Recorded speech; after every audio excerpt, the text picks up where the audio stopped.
American Gun Chick, and it's Gun Day Monday.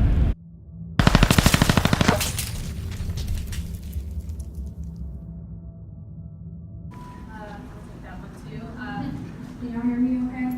No, it's been a long day, sorry. I'm becoming a teacher soon, so obviously I'm against tardies.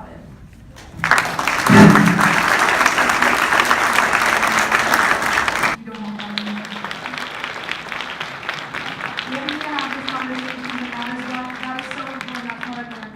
That if every single person in this room has a difficult conversation about gun violence and about voting and about getting involved in active. If we have things like concealed carry permits and background checks, what's the next step to keep criminals from owning guns or in the hands of people that want to do bad things? One way that we can do that is by understanding that sales are as important as lives are, right? So now we have to understand that Congress is two different things. You have business and then you have people.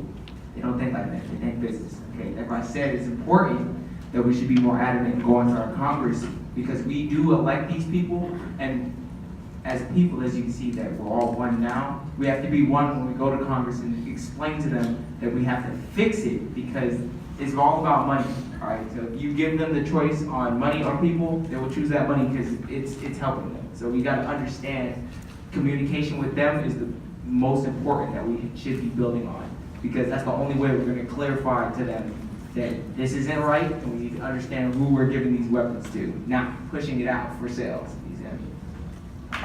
And on markforlives.com, we have a tab called How We Save Lives, which has 10 policy points that have been proven to work and lower the rate of gun violence. And those include like funding the CDC to research gun violence, digitizing the ATF, because right now, if you want to trace back a gun to where, from a crime scene to who purchased it, there's a paper trail, and it's 2018. Yep.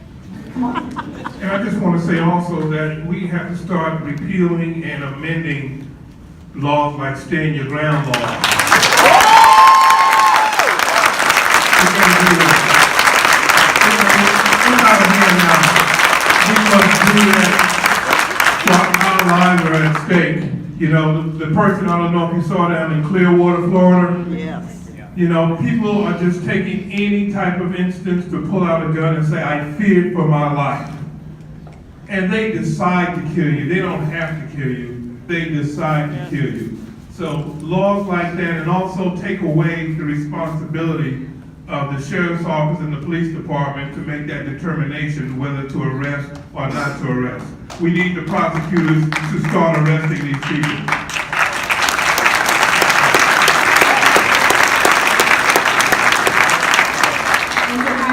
Go off what Mr. Davis just said. Repealing stand your ground is extremely important since it disproportionately affects people of color. I mean, we also have the Castle Doctrine, which is, safer than stand your ground in my opinion, but because it basically says if you or your persons are threatened with force and you're not able to retreat, you can defend yourself. Stand your ground basically says, oh, well, you don't have to retreat, and that's just not okay.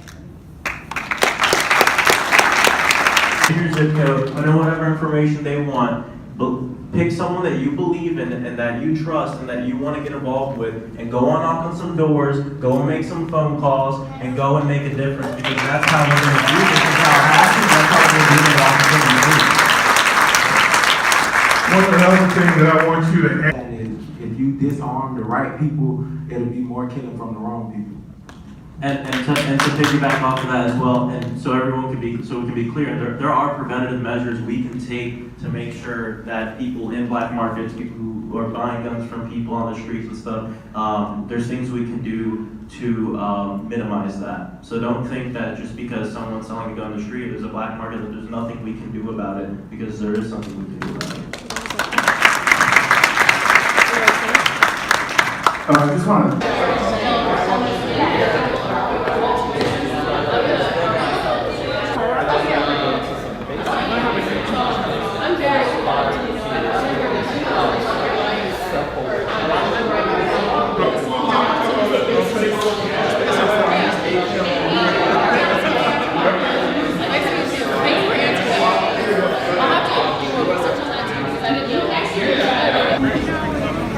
legislation for the past 100 It does not stop mass shootings. It doesn't do it. The only thing gun legislation does is disarm law-abiding citizens and make them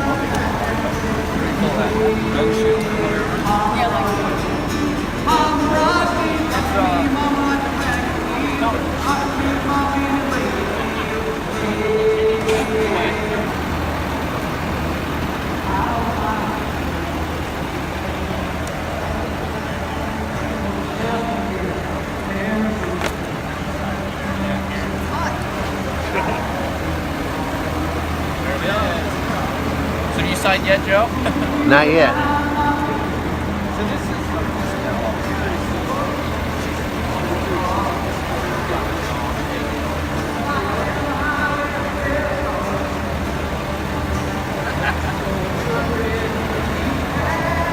Who says we don't? You think your viewers go crazy? Get up there and take your shirt off. Yes, sir. Climb on up there, Hector. Get on up there. I'll help you. There it is. Woo! All right. Next in my short shorts. There we go.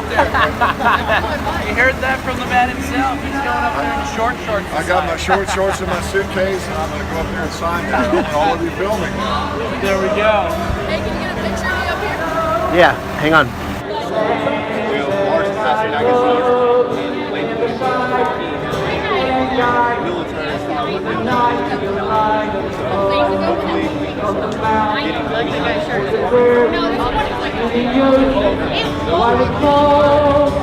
God bless America, my home, God bless America, my home. Did you hear it? I'm sitting there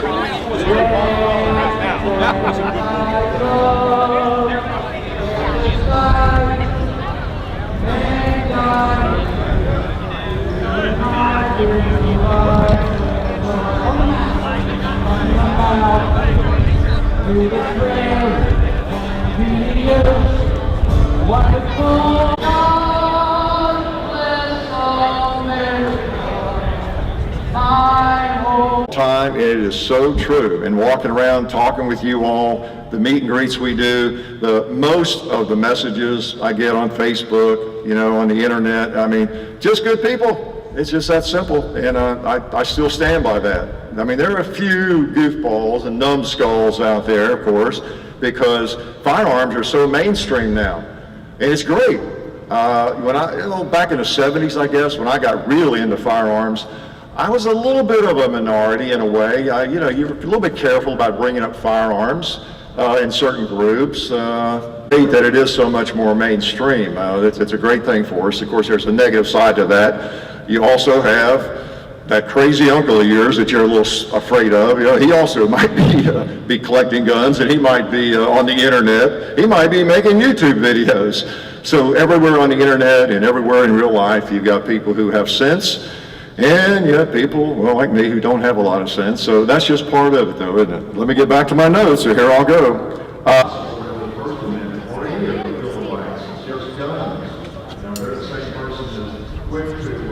Criticize somebody who's thinking differently than they are.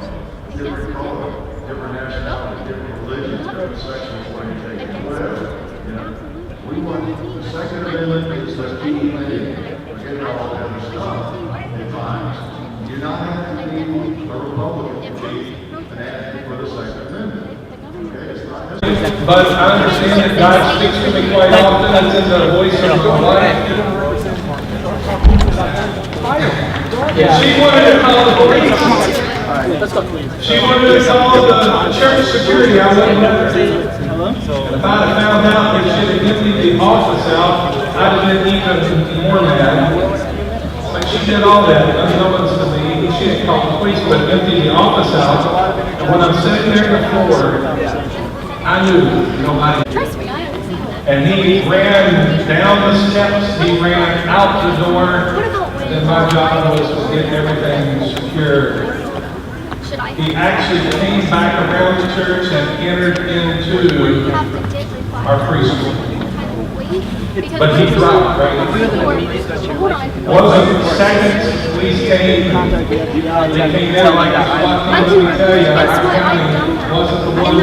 I've done They're not immediate. Oh, it's okay. It's okay if I do infringement on it.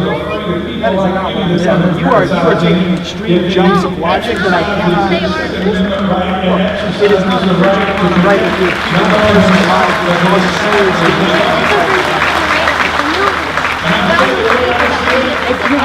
then they're not going to have the weapon seat. The only time they actually do that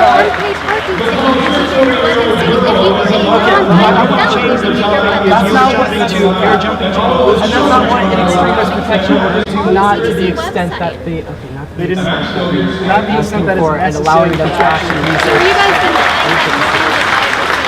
Not at all. But what we're saying is we would rather prevent these incidents from ever happening. Learning about people who we've been told are different from ourselves and finding out that we aren't so different after all. I have seen strong, enduring friendships made between conservative, straight cisgender people and liberal, gay, transgender people, and this gives me hope because such things counter the terrible othering that's happening in our country right now, where one side is calling for the death of the other and that other side is ready for a fight.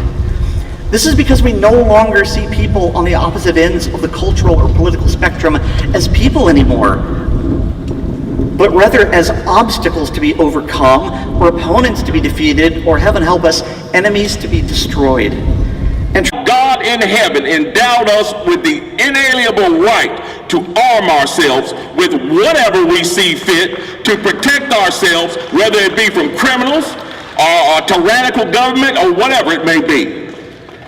And the one thing that these children do not understand is the world is not made of rainbows and lollipops. There are people right here close to this state house that will cut your throat for $1. And they'll do it for sure if you don't have a way to defend yourself. They had better wake up, and they had better wake up quick. They better crack open the Bible, and right next to it, they better crack open a history book. And they better take some lessons from both. Because the defenseless always end up under the thumb of tyrants and despots. Always. You go back and you look through history. You look at Lenin, and you look at Stalin, and you look at Hitler, and you look at Mao, and you look at Castro. What did all of them do? They took the guns. You look at the British government.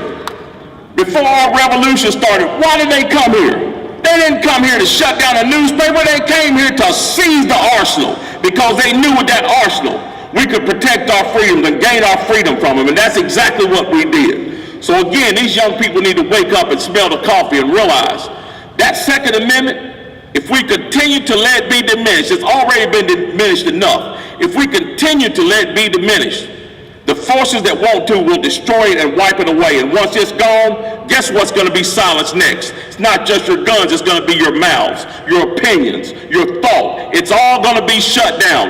The only reason you have the ability to speak up and be a free person is because you have the ability to defend your freedom. And you don't defend your freedom with a pen. You defend your freedom at the point of a gun. It's always happened that way. We write our laws, but we don't send our police officers out to the streets with law books. We send them out to the streets with guns because that's what it takes to defend our laws. It takes firearms, it takes weapons. And I'm telling you right now, folks, you can look at who it is that's trying to take these rights away. You look at what they want to do. One of the things I always look at is this. Most of these folks think it's okay to murder an infant in the womb. They think it's okay to go in and take a fully formed human being, crush his brain, suck his brains out, pull his body out, and discard it like trash or sell the parts. So what does that tell you about me and you? If they're willing to kill the most innocent and defenseless among us, what do you think they'll do to their enemies that are trying to stand up against them? When folks like that tell you you don't need a gun, guess what you need? You need a gun. And then you look at another issue that's going on right now. You look at our borders. These folks want to open up our borders and allow any and everybody to come here, unvetted, unchecked. Now, certainly there are a lot of people that are coming in this country for the right reasons, because they're running away from drugs and crime and gangs and corrupt governments. But if we open up the door and allow those people to come in unchecked, guess who's going to be right behind them? The drugs, the guns, the crime, the gangs, and the corrupt politicians are going to follow them right up here. So when people who want open borders tell you, oh, you don't need an AR-15 for anything, guess what you need? 2 AR-15s. That's exactly right. That's exactly right. Now, there's something I left out of this that I would be remiss if I didn't say it, and I plan on saying this every time I speak about this subject. A lot of people say that our Second Amendment, our Constitution, gives us our rights. That is not the case, folks. They affirm our rights. But you make no mistake about it. Our Father in heaven endowed us with those rights. To every animal on this planet, he has given the ability to defend itself. He's given the bear has giant claws, and the shark has its fangs and its ability to swim. All of those animals have the right to defend themselves and feed themselves with the weapons that God has given them. But to man, what he gave us was the ability to make machinery. And some of that machinery is meant to be used for our defense. Now I want you to hear this, leftists, all of you, from the media to the ones in the government. You can come for my guns all you want to. You can come after them all you want to. But I am not giving 1 inch. We don't need to give 1 dot, 1 tittle, not anything. Because I'm going to tell you what, folks, if you haven't noticed throughout history, gun control in countries has never happened just all of a sudden. It's always been on the slippery slope. And in this country, the leftists know, all the guns, all the gun owners, all of you, me, all of us, they know that that's a giant elephant that they've got to overcome. Now, how do you overcome an elephant? What do they say? 1 bite at a time. 1 bite at a time. But in this case, my brother, it's 1 right at a time. So we got to hold on to each and every one of those rights and make sure we don't give an inch on this Second Amendment. Because anybody that can't see what's happening is either blind, dead, or a fool. They are absolutely trying to destroy our Constitution. And they know that the only way to take your rights away is to take away your ability to be able to defend your rights. So folks, I'm encouraging each and every one of you all to stand up and be courageous and stand up for your rights. That's one of the things everybody thanks me for all the time. They thank me for standing up with courage. There's a lot of people out there that's doing the same thing, and I encourage you all to keep doing that, because this is a fight, folks. It's not just a fight for us, but it's a fight for future generations, for our kids and our grandchildren and their children. I want to leave my grandson the same kind of country that Thomas Jefferson and George Washington and every other man that's fought for our freedom left me. Now, leaving you, I want to leave you with this. There's a controversial phrase that's going around sweeping the nation, so to speak, by our president. It says, "Make America great again." Now, I'm going to tell you something about Make America Great Again. Somebody on my social media page asked me, when was America ever great? This is what I told them. I told them America was great at Bunker Hill, and it was great at Bunker Hill, and it was great at Lexington and Concord. When the founders of this nation, the ordinary men and women, stood up and fought the mightiest army in the world to secure our freedom. That's when America was great. America was great at Gettysburg and Fredericksburg and Antietam, when sons of this nation fought to put this nation back together and end the terrible legacy of slavery. America was great at D-Day and the Battle of the Bulge and at Iwo Jima, when we fought the Japanese, the tyranny of the Japanese and the tyranny of the Nazis. It was great at Pork Chop Hill, and it was great at Khe Sanh when we fought the communists in the Far East. The simple fact of the matter is this: America has never not been great.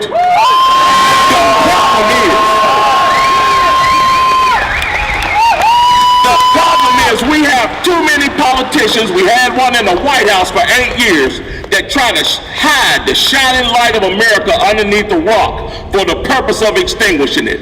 Well, guess what's not gonna happen?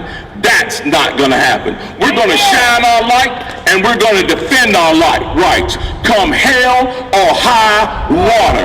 Thank you very much. God bless America. Thank you all for being here.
Zone. 98% of mass shootings happen in a gun-free zone. The government failed them that day. Gun owners did not. The government did. They knew it was going to happen. And when I was talking to them, they were unapologetic about wanting to take our firearms. And they guise it as, oh, we're pro-Second Amendment, this and that. No, you're not. Don't come over here telling me, oh, I'm pro-Second Amendment, we just believe in restricting this or more background checks for this. You don't believe in the Second Amendment, and stop saying it. I'm tired of them trying to act like they're part of us, because they're not.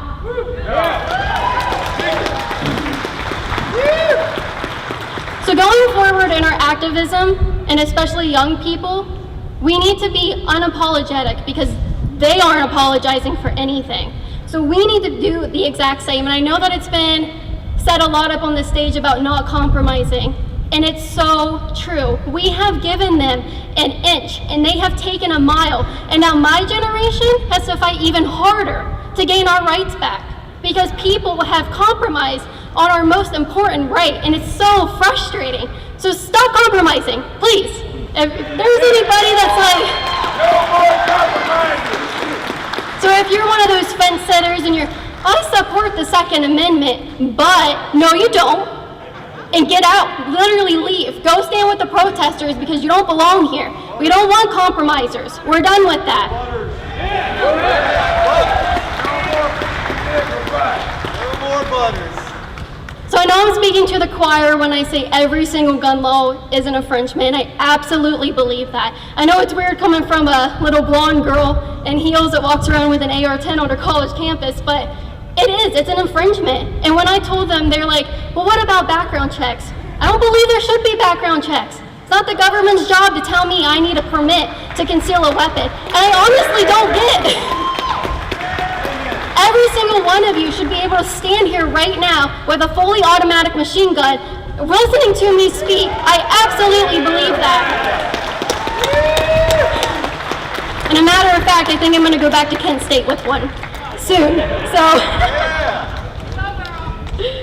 So the only reason I'm here today is because, the only reason I got invited today, and all of you know who I am, is because I took a picture with a gun. That's it. If that doesn't tell you the state of college campuses and how this non-issue, really gun rights is not an issue. It shouldn't be controversial for a woman to protect herself or even carry a rifle. Yet because I did exactly what liberals don't want me to do, I went viral because of a photo. It's that easy. So we really need to reach out to these young people, get out on college campuses, do a gun rights event. Just take a picture and post it online. People will listen. And so where I'm coming from, it's important to talk to the other side and try to change their minds. Except for the Parkland kids, because they're getting paid. So unless you have a bigger paycheck than George Soros, you're not getting through to them. But where I'm coming from is that we need to inspire the people who already think like us. They're out there, but they're terrified to say something because of what happened to me. I got death threats. People want to rape me, but I'm armed, so it's not going to happen, so I don't know what they're doing.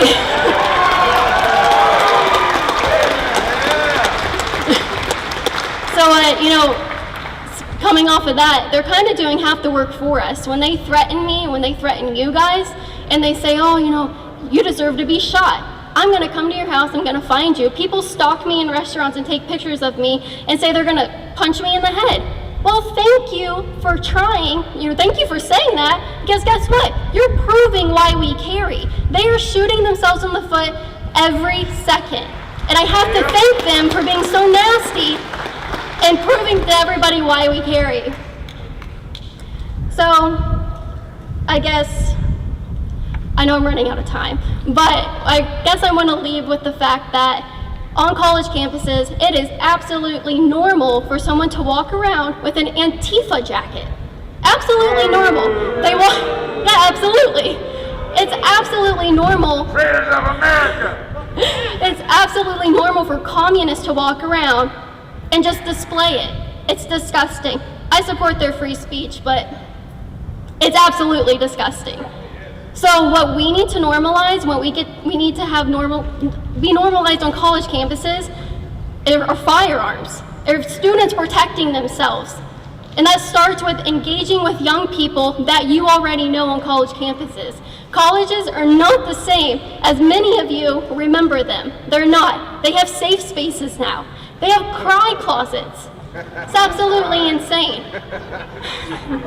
So what we need to normalize are students protecting themselves to make sure that nothing ever happens to them, especially women on college campuses who are more subjected to sexual assault. And they proudly display those flyers saying 1 in 4 women will be sexually assaulted. Well, what can I do about it? Nothing. They instill fear in people and then have nothing to give them to be able to protect themselves. And I should be able to protect myself on my campus against rapists.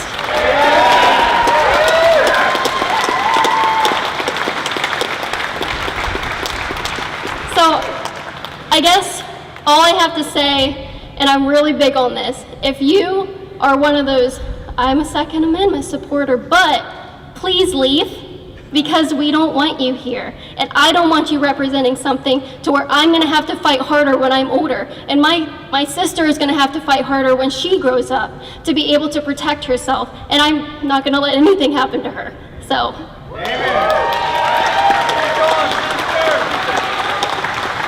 Come and take it.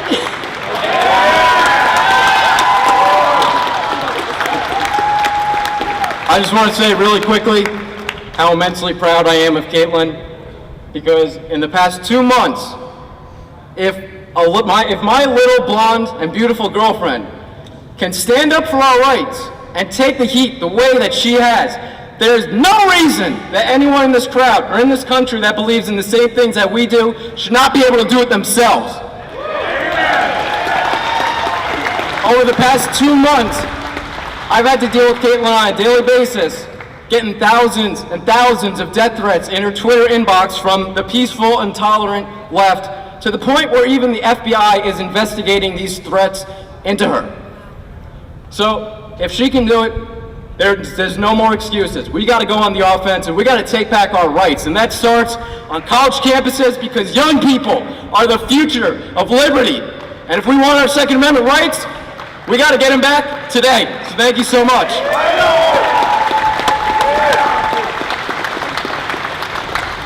And rolling. All right, so today we went to a pro Second Amendment rally, and there was a lot of great speakers up there. Caitlin Bennett, and I met her for the first time. She was pretty cool. And we met the Huge Tube guys, and they brought their sweet little truck. And so today was pretty cool. It was just a bunch of people that are like-minded like me, a bunch of people that have the same values, the same beliefs, the same thoughts, everything. And it's kind of cool to just come here and just kind of stand together and support each other and talk about things and things we could improve and stuff like that. But yesterday we went to the March for Our Lives rally, protest, whatever you want to call it, and I'm obviously pro-gun, but I went there because I just wanted to see what was going on over there. I wanted to try and pick people's brains, and I went in there dressed not like this, but regular girly clothes. I didn't have my American Gun Chick t-shirt on or anything, but I went in there thinking, all right, like, we can edit this out, but I went in there and I just wanted to talk to people, see what they say, be open-minded, but then tell them what I believe, and whether they want to agree with me or not, that's up to them. But I listened to all of them talk. I asked them a question, and most of the questions that I asked, they were not getting answered. It was a lot of skating around the question and stuff. But I gave a lot of people my cards, and to my surprise, some of the people said that they're actually, they have concealed carry permits and they own guns, and I think all of us can agree that we're anti-gun violence. But it was kind of eye-opening, and it was kind of sad because I could see like the sadness in these kids, and they want a solution, and our government's telling them, hey, we have a solution, this is the solution, but it's a lie. And they're being fed all kinds of BS and just things for propaganda for the people to talk. So I know I'm rambling right now, but I don't know, if I even affected one of them, or even asked them a question and they didn't have an answer for it, and that makes them go home and think, why did I not have an answer to that? Then I feel like I did my job.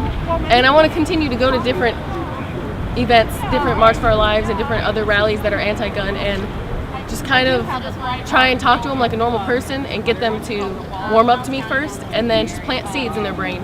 Because as gun owners, that's the smartest thing we could do right now, is just try and get everybody on our side, you know? So I just wanted to say that real quick. If I have any more other thoughts, then we can go back on this, but we just finished the rally, and we're gonna get some food and maybe go talk to some more people and see what's going on. So we had a good day. Yesterday we went to the March for Our Lives. Today we went to the pro-Second Amendment rally and met a bunch of cool people, and I'm excited to do it again. I really want to start going to more protests and talking to more people and just trying to influence more lives, but it was pretty awesome. But stay tuned for the next protest in the next Gun Day Monday. Okay.